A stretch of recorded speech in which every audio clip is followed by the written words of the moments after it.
Abiloaise.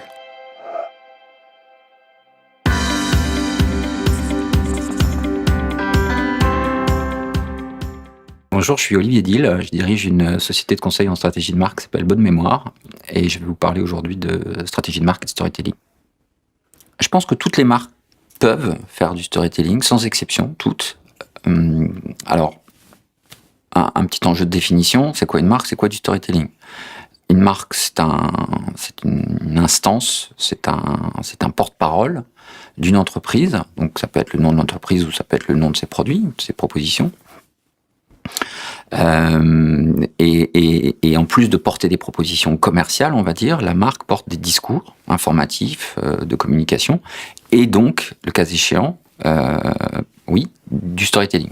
Alors le storytelling, c'est quoi ? Le storytelling, c'est communiquer en utilisant les ressorts de la narration, du schéma narratif, c'est-à-dire un début, un milieu, une fin, un héros, une problématique, et une résolution d'un conflit, d'un problème, d'une tension quelconque.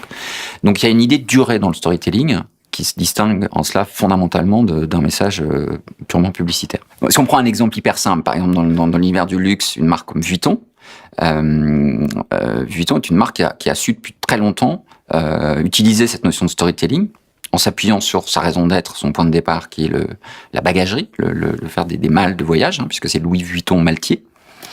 Et de mettre en scène en utilisant des très grands photographes ou des lieux emblématiques. Il y a eu quelque chose sur la baie d'Alongue récemment avec un illustrateur qui mettait en scène son voyage. C'est d'avoir recours à cette notion de voyage, d'invitation au voyage, de dépaysement et de montrer en quoi la marque avait un rôle et jouer ce rôle-là et du coup raconter cette histoire dans le temps.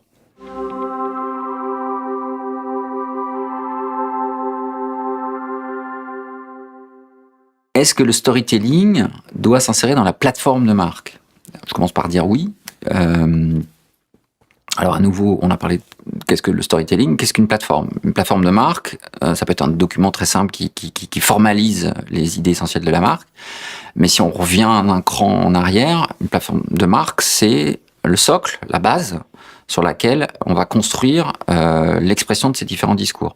Donc plus on va s'attacher à avoir défini qui on est, en quoi on est différent, si on n'était pas là, qu'est-ce qui manquerait, pourquoi on se bat, entre guillemets, pourquoi on fait ça au quotidien. Ça va permettre d'aligner, d'organiser, de rendre cohérent dans le temps et dans l'espace la façon dont la marque va communiquer.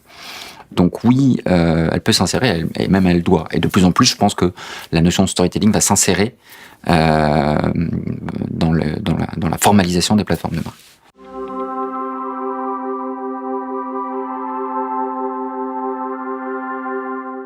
Qu'est-ce qu'un storytelling réussi ? Je dirais 3 éléments, et le premier est sans doute le plus important, c'est finalement que les gens soient contents que la marque leur raconte ou leur ait raconté des histoires. Il y a ce distinguo en français qui est intéressant entre raconter des histoires et cette notion de manipulation. Donc déjà, alors que storytelling porte pas du tout ça en anglais, c'est à nouveau une différence entre le marketing à l'anglo-saxonne et le français. Les gens, quand on leur raconte une histoire, sont déjà beaucoup plus intéressés et ont une sorte de sentiment d'être impliqués dans quelque chose et pas d'être interrompus ou manipulés. Donc je pense qu'il y a une forme de reconnaissance d'une certaine manière, même s'il s'agit in fine de vouloir améliorer l'image ou vendre en dernier ressort quelque chose. Donc premier élément, que les gens soient contents, voire reconnaissants. Le deuxième, évident, essentiel, c'est la notion d'originalité, de spécificité. Il n'y ait que la marque en question qui puisse raconter cette histoire et que ça ne soit pas un discours interchangeable.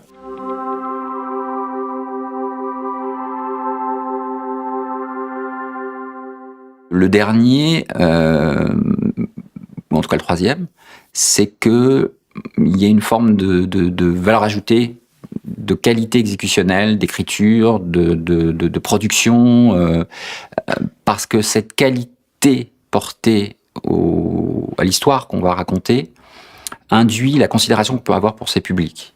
Quand je raconte quelque chose d'une façon un peu élégante, un peu sophistiquée, ça veut dire que implicitement, j'ai de la considération pour les gens à qui je parle. Voilà, je dirais que c'est ça les 3 éléments essentiels.